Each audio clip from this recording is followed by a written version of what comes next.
Halo peserta didik semua, perkenalkan nama Sir adalah Heru dan Sir adalah guru kimia. Hari ini Sir akan ngomongin tentang motivasi. Menurut Thomas Hobbes, filsuf yang teorinya sudah cukup tua, motivasi adalah alasan yang mendasari semua perilaku. Mulai dari tingkah laku yang simpel seperti gerakan tangan atau gerakan kaki, makan dan minum, sampai ke perilaku yang kompleks seperti misalnya belajar ataupun bekerja.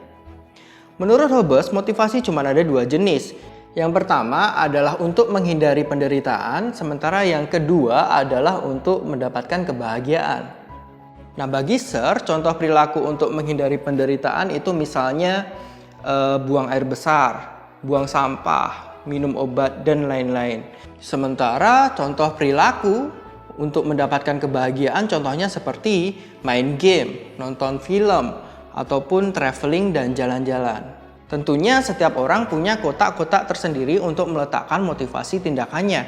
Ada banyak hal yang masuk dalam kategori menghindari penderitaan bagi sebagian orang, tapi oleh sebagian orang lainnya masuk ke dalam kategori mendapatkan kebahagiaan. Dan contohnya itu adalah belajar.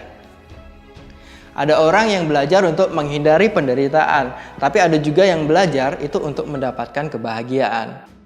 Ada orang yang belajar karena rasa ingin tahu tentang dunia, ada juga yang belajar karena passion terhadap ilmu tersebut, dan ada juga yang belajar karena ingin having fun, karena menurut mereka belajar itu menyenangkan. Tapi ada juga yang belajar karena terpaksa, karena disuruh orang tua, karena obsesi akan universitas tertentu, atau karena membutuhkan pengakuan dari orang lain.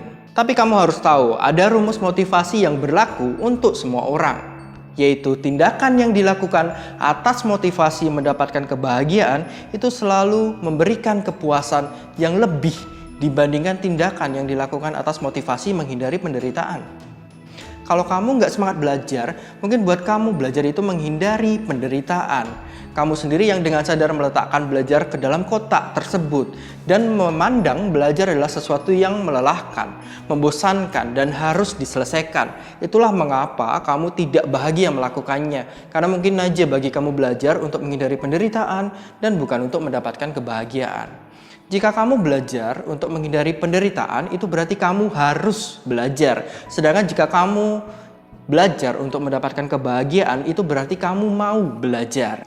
Dan perbedaan simpel ini antara mau dan harus tentu sangat berpengaruh. Akan lebih keren kalau kamu belajar karena kamu mau daripada karena kamu harus. Karena kamu tidak akan terpaksa untuk belajar dan itu adalah kemauan dari diri kamu sendiri. Mungkin ini jadi alasan yang bikin kamu jadi nggak ikhlas. Dan kamu pun akhirnya capek. Dan belajarmu menjadi tidak efektif. Sampai akhirnya kamu pun bingung. Kenapa sih kerja keras yang aku lakukan selama ini masih kalah sama orang lain? Dan hal ini ya bisa jadi karena kamu tidak having fun. Makanya belajar terasa jadi beban buat kamu. Dan kalau udah gitu sih selamat aja menikmati kelelahan dalam menjalaninya. Nah, sekarang kalau motivasi kamu udah bener, Sir akan memberikan cara agar kamu tidak malas belajar. Yang pertama adalah start with why. Pernah nggak sih kamu bertanya pada diri kamu sendiri selama ini ngapain aja kamu belajar?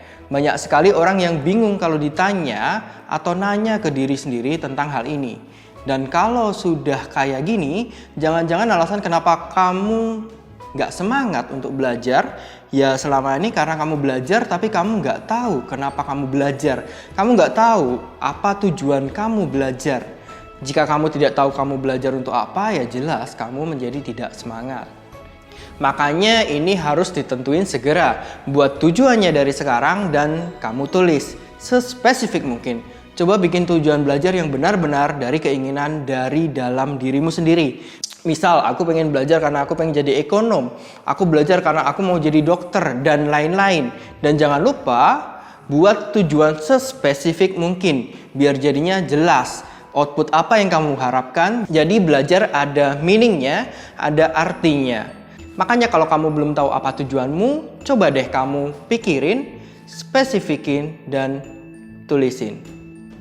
Tips yang kedua, kalau kamu ngerasa buntu atau stuck, nggak apa-apa, break dulu sebentar. Nonton dulu sebentar, jalan-jalan sebentar, atau tidur sebentar, dan kasih waktu buat dirimu buat refresh. Jangan sampai kamu paksain untuk belajar malah jadi tidak efektif. Dan kamu pun jadi tidak semangat belajar. Nggak apa-apa untuk break sebentar. Dan ini sebenarnya ada penjelasan ilmiahnya yaitu spaced repetition. Kalau SIR itu biasanya kalau stuck ya jalan-jalan bentar dulu, makan dulu biar otaknya refresh. Tips yang ketiga adalah fokus. Jangan sampai belajar kamu keganggu gara-gara main HP. Matiin sosial media, misal Instagram, TikTok. Karena jangan-jangan selama 1 jam kamu belajar, waktunya itu tidak kamu pakai semua untuk belajar. Dan ternyata belajarmu hanya 15 menit. Mendingan kalau kamu mau buka sosmed, ya buka sosmed aja sekalian. Beri waktu misal 10 menit. Nanti setelah itu belajar 20 menit tanpa ada distraksi apapun. Kenapa harus fokus? Karena kalau fokus, kita akan masuk ke dalam kondisi tubuh yang dinamakan flow. Yaitu ketika kita lupa akan segala sesuatu yang ada di sekeliling kita dan benar-benar fokus sama apa yang kita kerjakan sekarang. Perasaan ini sama seperti saat kita main games. Atau kamu ngapain gitu yang tiba-tiba udah kelupaan waktu. Nah, state flow ini juga bisa kamu rasakan pada saat belajar. Cuma ya harus fokus. Kalau nggak fokus, maka mode flow ini tidak akan tercapai. Nah, sekian penjelasan dari Sir biar kamu tidak malas belajar. Sampai jumpa.